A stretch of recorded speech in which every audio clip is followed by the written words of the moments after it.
Good morning and welcome back to my channel. Today I wanted to go through the garden with you and plant a couple things into the soil, go over what changes have happened over the past couple weeks, and just kind of dilly-dally in the garden this morning.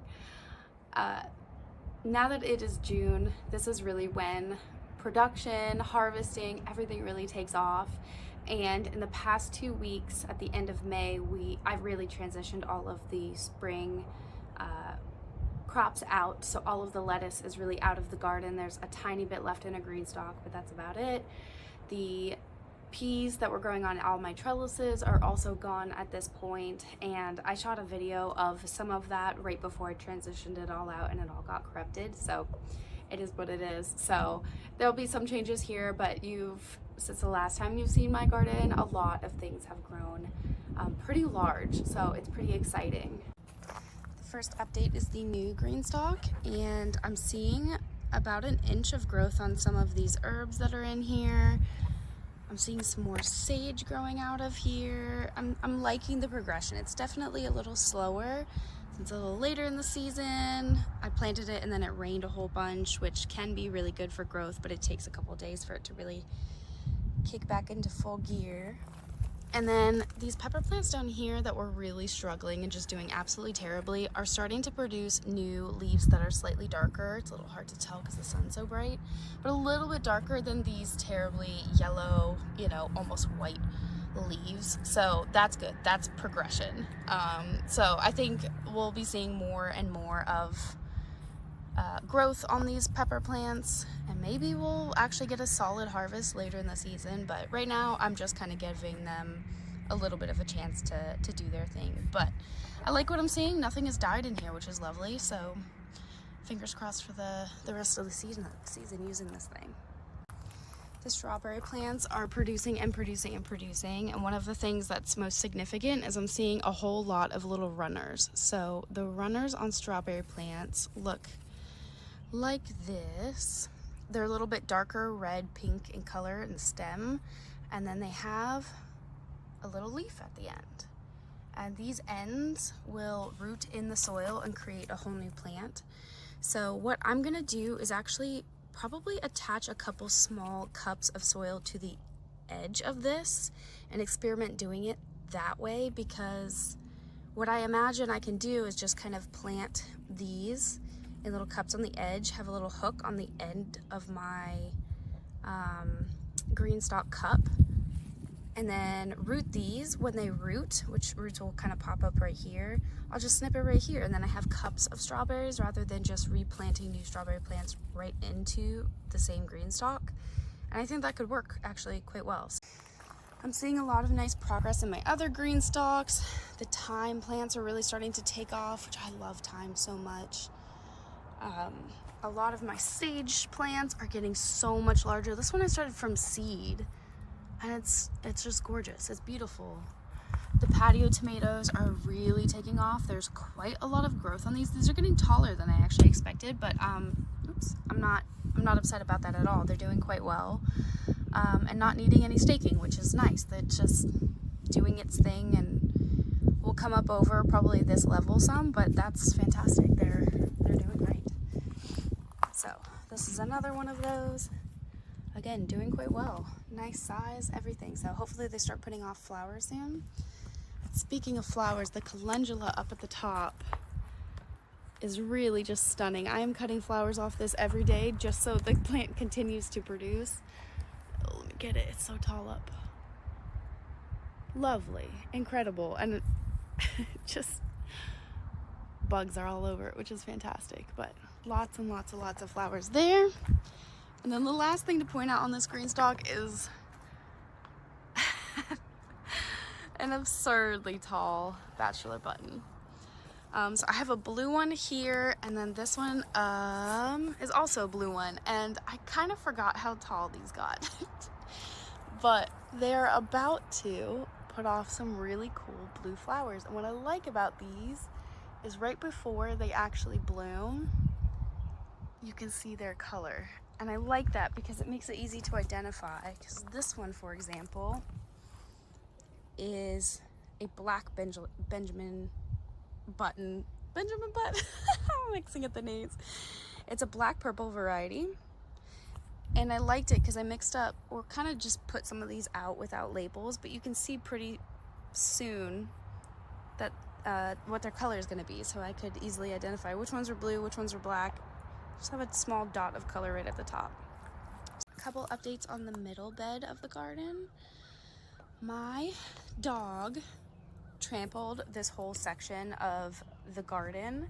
So we feed our dogs pole beans and pole snap peas for snacks, and she gets so confident that she just starts going after them all by herself, and instead of coming on this side of the trellis to pick off peas, she was jumping all the way in the bed, somehow not disturbing any of the pepper plants that are kind of blocking her way. But she flattened a lot of my flowers in this area. So what I ended up doing was throwing just some more random seeds in here, and some of them have germinated, so I can see a couple small plants right over here. And then the flowers that are here will honestly bush out quite a lot, but there's zinnias there, a couple cosmos here, a nice tall white cosmo, which again should become quite bushy by, you know, the end of June. And I stuck a giant tomato trellis just to keep some of the more tall ones upright if they start to go sideways. The peppers are peppering. I am definitely having a fantastic pepper year already. So these 6 plants right here are all paprika pepper plants, and I just pulled my 2 ripe ones off the plants yesterday, so I actually don't have something to show. However, this is what they look like. There's a little bit of corking on the peppers this year, but there's a lot of rain, and sometimes rain can kind of goof up a pepper like that. When you see corking, which is just these lines on a pepper, they're completely fine to eat. It really doesn't change flavor or anything. It doesn't do anything to the peppers at all.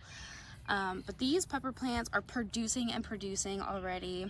There's tons of flowers on them, tons of peppers growing, small in size right now because I've just picked a couple, but I'm so happy with their production and the size of the plants. Just 10 out of 10. I'm so thrilled. For the pepper plants that are in containers this year, I am having the opposite success that I had last year. Last year, the peppers that were in grow bags did much better than the ones that were in the big raised beds. I don't really know the difference. I feel like I'm fertilizing more this year, but sometimes that just happens. Sometimes they just need a little extra TLC. So obviously they're staying. I'm not pulling any of these plants out, but you know, just keeping an eye on them. We're getting a ton of rain, which is really washing out a lot of the nutrition in the soil here. So just a slow start, but June is really when peppers thrive. The weather is in their favor. The heat really does a lot for pepper plants, so I'm not too concerned. And then my later season plants, pepper plants in this bed, this is where my garlic used to be. There's still a couple in there actually. But those are starting to do better too. They're getting some size. Again, more dark green leaves are coming in at the top. So all good things. I'm seeing progress and some production, but the middle bed of peppers and this side one as well, this is everything. This is what I'm thrilled to share. So this is called a yellow monster bell pepper, and these plants are doing incredible, and I just bought 2 more seed packets of this variety because I just simply can't lose this variety if it goes off the market or off the shelves. I want to grow this every year for forever if I can. And these are producing. These are bean plants that are on the border of these beds. But if I push them back, you can see these giant, this is a giant Chinese bell. Those are monsters. I'll show you both. These are giant bell peppers. And California Wonder, you know, the typical bell peppers that you see in garden shops, they just don't produce giant ones like these ones. Let me show you this one as well. This size is what I wanted. I wanted to come out, because I do cook with bell peppers a lot. I stir fry them. Sometimes I'll stuff them. Like, I just use them quite a lot. And I wanted to have one big bell pepper that I could come out and grab for dinner, 1 or 2, rather than 3 or 4 really, really tiny ones. And by tiny ones, I mean, let's see if I can find one. Some of the California bells, this is still a small variety of the monsters, so this one's not done growing, but they were more this size. So about the length of my fingers. So this variety is doubling that size. It's exactly what I wanted in production. I have taken so many off these plants already, and there's still 8 or 9 left and a ton of little buds. So production is exactly what I wanted, if not better than I expected. And then these in the containers right on the edge of this big center bed with all the bell peppers are also bell peppers. A lot of them are coral bell peppers, which is just an orange bell. And at first they really kind of stalled. However, this row of container peppers are doing better than the ones on the other side. As you can see, there's a bunch of small peppers that are just starting to grow. And this plant already has 4 or 5 that are actually producing, and then still more buds that are about to start producing. So I think this row is going to take off. In the next 2 weeks, we'll see a ton of progress. So bell pepper year, this is my main goal, to produce all of the bell peppers that we eat each year, and I'm definitely going to exceed that. So found my new tried and true. Very happy with all the peppers that are here. We are on the back side of my tomato row, and while I really do love growing tomatoes, they are not my favorite crop. But I've definitely learned a couple tips and tricks for growing tomatoes in my area. So I'm in Central Virginia, and we have a ton of humidity here and a lot of heat. And while tomatoes really do love the heat and direct sun, I find that midway through this month, maybe at the end of this month, shade cloth really does a lot for tomato plants. So at some point, I'm gonna drape shade cloth across my entire garden, especially if this ends up being quite a hot year. Last year was quite a hot year, and it did the peppers and the tomatoes a lot of good to be covered. The one thing about covering them are certain types like this, shoot, I'm forgetting the name of it, this Sart Roloi, and what's the other purple one? The Black Beauty, that's what I was trying to remember. These turn purple, as you can see. And purple tomatoes need sunlight to activate the purple color. So if they're covered too much or don't get a lot of sun, these will turn either less purple. So this one's a purple and yellow one. It probably would have more yellow than purple. And then these ones that are fully black will probably only be red. However, the reason I like where I've placed my tomato plants, and this again is all about designing your tomato bed to meet your needs. What I like about where I've placed it is this is on the edge of the garden, so even if I have shade cloth covering, this morning sun will still hit all of these plants directly. So I don't really anticipate the purple color, like missing out on that purple color all that much. I think it'll just maybe be slightly less than it would if it had all day, full day sun from every direction. Either way, these are already producing quite a lot. The other thing that I do, and this is more of a southern thing, and if you have a high humidity in your area, which we have a lot of humidity, we heavily prune these plants. So as they've been growing, one of the things I always do, no matter what, is I will prune every single one of these branches. So just tomatoes grow in a single stem, and then we'll sometimes have branches, and they will put off like single stems of just leaves. And all of those just leaf branches, they are trimmed off. I trim them off. I will prune all of them about a foot off the ground once they're about 1.5 feet. So I trim everything off. That increases airflow through the bottom of the plants, and pretty much anything that's a foot from the soil really tends to get diseased, and diseased fast. So I get way more life out of this plant by doing that.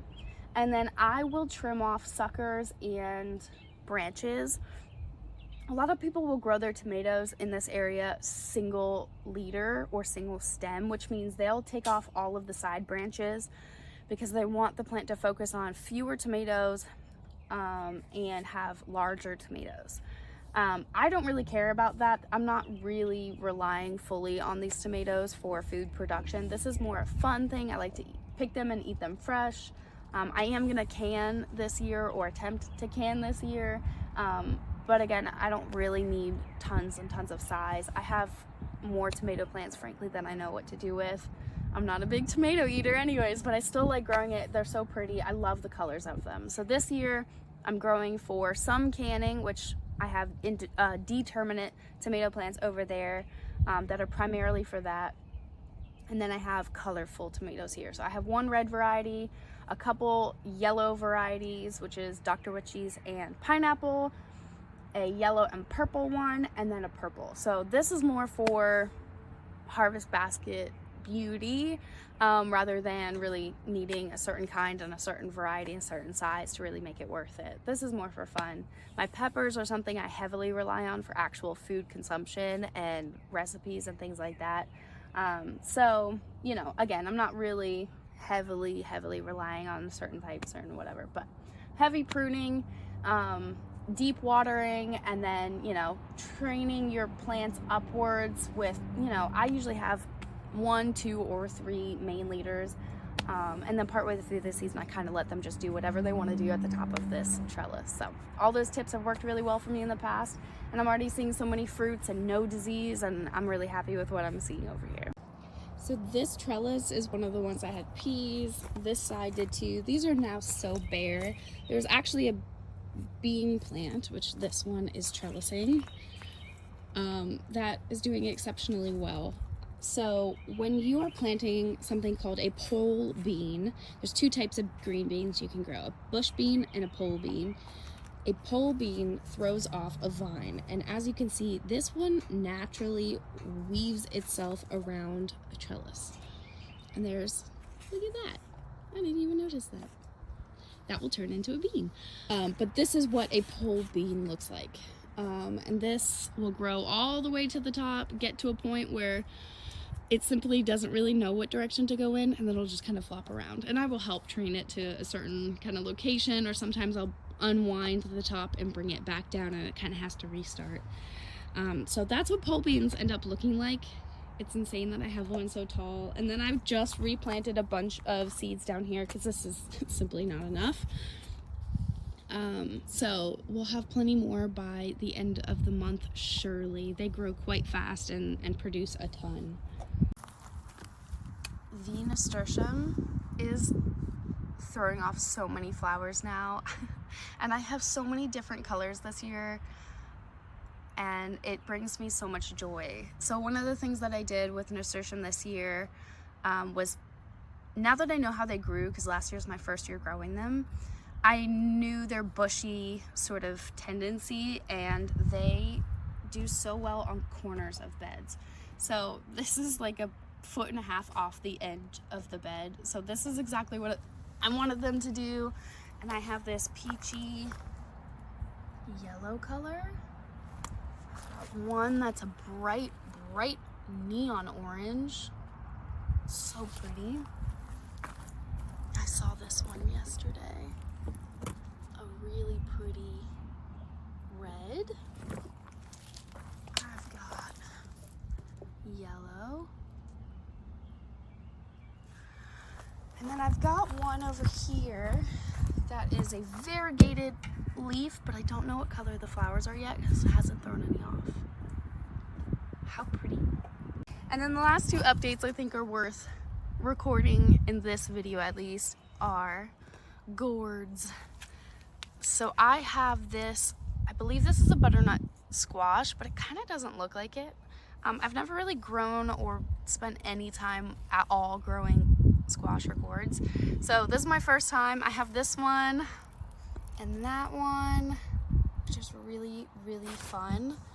And these plants are already getting so tall. And there's another little baby right there that'll open up eventually. And then this, I should find if there's markers down there. I just just found one. Okay, so that one says a Walton butternut squash. That is what that is. And let's see what this one says. Okay, and this one is the Long Denise, which is a really, really long gourd. Okay, good. I'm so glad when markers actually work. So this one hasn't really put off a ton of female flowers, and I can tell that because all of these flowers do not have a fruit at the end. So a perfect example of a female versus male. They're two plants, but they work exactly the same. This is a female plant, this is a flower, and the female plant, which means there's an actual plant that you want to eat at the end of it. So this needs to get fertilized by a male flower, and the way that you know it's a male flower is this one does not have a fruit, just a stem at the back side of the flower. So female has fruit, needs to be pollinated. The male has no fruit and will do the pollination. Look how tall these are. They're as tall as I am. Really, really pretty, and the leaves look so cool. I see this on Facebook garden groups quite a lot. Some squash plants or gourd plants will have solid green leaves, and some have a color. Like this one, it's not really called variegation. I don't know the name of it, but it has white spots on it, and all of the leaves have it. So white can sometimes mean disease. In this case, this one just comes like this. All of the leaves, even the baby ones, have this pretty white color. And lastly, check this out. I have a pumpkin. Pumpkin there, pumpkin here. Another example of a female flower. A female flower has a fruit, and that was hopefully pollinated. This one I do know is because I hand pollinated that one. And then this one over here has a flower as well. I just noticed that. Female flower because it has a fruit at the bottom. Hi, it's the next day, Alana. My outro clip got cut for whatever reason, so I wanted to leave you off thanking you for joining me on my garden walk and seeing all the progress in the garden over the past few weeks. The next few weeks really will bring in a ton of harvest and a ton of new growth, so I'm very, very excited for it. So thank you for joining me on this milestone today, and I will see you in the next one. Bye.